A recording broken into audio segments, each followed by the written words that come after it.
Salut, j'espère comme toujours que tu vas bien, toujours la même phrase.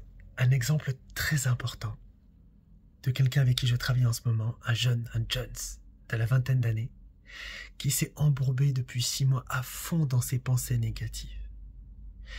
Et je veux te partager un message pour ta propre vie, pour tes propres pensées. C'est très important.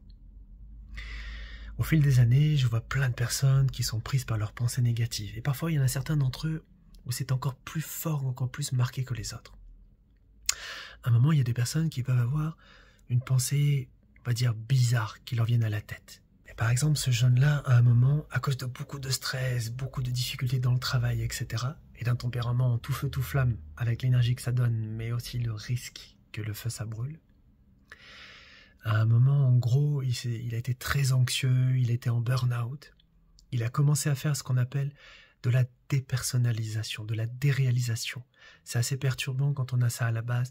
En gros, c'est comme si c'était comme flou, comme un rêve pour nous. La réalité, comme si c'était plus vraiment réel. Peu importe tes pensées négatives à toi, bien sûr, tu vas pouvoir, que t'aies ça ou pas, peu importe, retirer l'enseignement de ça. L'enseignement, oui, eh oui, c'en est. Donc il a eu des pensées comme ça, notamment une pensée bizarre en disant « Et si c'était pas la réalité ? Si ma vie c'était pas la réalité ?» Ça et plein d'autres pensées. Mais par exemple, elle. Quand il a eu cette pensée qui lui est venue, c'était pas une réflexion tranquille, tu vois, avec la pipe, avec les bulles, tu sais, comme on voit parfois dans des trucs rigolos. C'était une pensée existentielle. Et quand cette pensée lui est venue, et d'autres pensées pour lui bizarres, en fait, il s'est mis à vachement s'inquiéter, s'angoisser, se dire ah, « Punaise, comment ça se fait que j'ai ces pensées ? Est-ce que je suis fou ? Est-ce que je vais devenir fou ? Est-ce que ça veut dire à nouveau que je vais devenir fou, que je vais devenir schizophrène, tu vois, par exemple ?» Il a commencé à beaucoup s'angoisser de tout ce genre de pensées, et bien sûr, plus il s'est angoissé, plus elles sont venues, et plus elles sont venues, et plus il s'en est angoissé. Quand il est venu me voir, il y a 1 mois et demi, 2 mois, il était en pétage de plomb total et absolu. Déjà là, ça va vachement mieux. On commence à mettre en place ce qu'il faut, même s'il faut encore des choses pour avancer, pour finir le taf, le programme qu'il y a à faire pour sortir de tout ça. Qu'est-ce que je veux te retirer comme leçon fondamentale de cette expérience, comme dans plein d'autres gens, comme dans plein d'autres exemples? Je t'en dirai plein à mesure des vidéos. J'explique souvent aux personnes que le fond du problème, ce n'est pas notre ou nos pensées négatives, même si elles sont mal, même si elles sont bizarres, même si elles sont laides, tout ce genre de choses-là. Le fond du problème, c'est pas ça. J'ai vu tant de fois tant ça avec tant de personnes, et tant pour ma même avant que le fond du problème, c'est la réaction, le mode de réaction que tu vas construire par rapport à cette pensée. Tu comprends, si à un moment, par exemple, je sais pas, il y a un truc où tu n'arrives pas à faire, un objet, ou je sais pas, un sac de nœuds à dénouer, ou, par exemple, et que ça aille pas, je comprends, que ça te frustre, ça aille pas, que ça t'atteigne, je comprends. T'es pas censé être tout positif, toujours la peinture sur le caca, machin. Non, c'est normal, ça t'affecte, c'est pas cool, etc. Le problème, on peut réagir de plusieurs manières différentes devant, qui vont pas. Mais notamment le problème dans l'idée comme ça, c'est quand je commence à m'affoler, à m'inquiéter, à dire putain, et pourquoi, et comment, et si ça marche pas, mon Dieu, si ça veut dire que ce sac de nœuds est très grave, et tu fais ça en même temps que tu le traites tout, tu travailles tout, tu tires dans tous les sens. Plus tu fais ça, plus c'est la catastrophe, plus tu t'affoles, tu t'inquiètes, tu t'angoisses, tu doutes, tu cogites, tu rumines, tu ressasses, t'appréhendes, tu comprends? Tu te désespères et tout ça.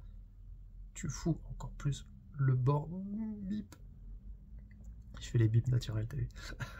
Ça c'est de la haute... pas technologie, mais tu vois, c'est de la haute production là, tu vois, c'est le bip naturel. Ok, donc tu vois, tu comprends? Sois plus consciemment attentive à quel mode de réaction tu développes par rapport à tes pensées ou à tes états négatifs, et comprends que toute une partie du problème, c'est dans ce mode de réaction que tu développes à propos de ça. Maintenant, je sais qu'il y en a plein qui vont me dire « Oui, mais Fred, j'ai beau comprendre ça, etc. C'est plus fort que moi, ceci, cela. » Après, c'est quand on rentre dans le travail plus précis, plus concret sur les choses, quoi, plus en détail. Et ça, c'est une grande leçon de vie à avoir. Comme si, avec une roue de voiture, souvent j'explique ça, ta roue, elle tombe en roulant, elle s'enfonce, elle tombe dans la boue. Et parce que c'est pas grave en soi, même si à la base c'est vraiment des choses compliquées psychologiquement. Mais c'est pas à nouveau ça le plus grave. C'est pas vraiment ça en fait.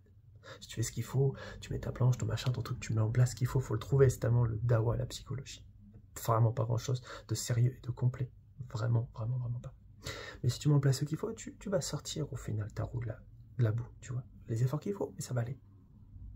Le problème, pour reprendre mon idée dans une image, ça vous parle souvent les images, c'est beaucoup, toujours, c'est, si tu fais pas ce qu'il faut, c'est comme si tu pédales, tu t'appuies fort sur la pédale, je veux dire, tu vois. Et du coup, t'enfonces encore plus vite, tu vois, mon Dieu, qu'est-ce qui se passe, mon Dieu, pourquoi, comment, et si, machin, ceci, cela, mais c'est normal, je fais ça par le mode de réaction que je développe au problème, tu comprends?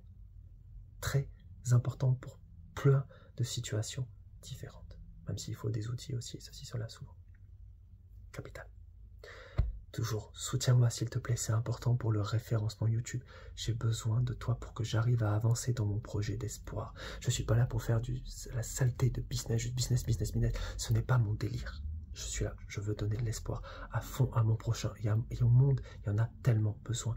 Il faut que j'ai les moyens, la visibilité, etc. pour le faire de manière profondément humaine et humaniste. Et humanitaire. Ok? Laisse un like, un commentaire, un partage. Abonne-toi avec la cloche, hein, pour le référencement, tout ça, ça compte. Et puis pour toi, la cloche, ça te permet de mieux me suivre si ce n'était pas déjà le cas. Ça marche. Prends soin de toi. Courage du fond de mon cœur.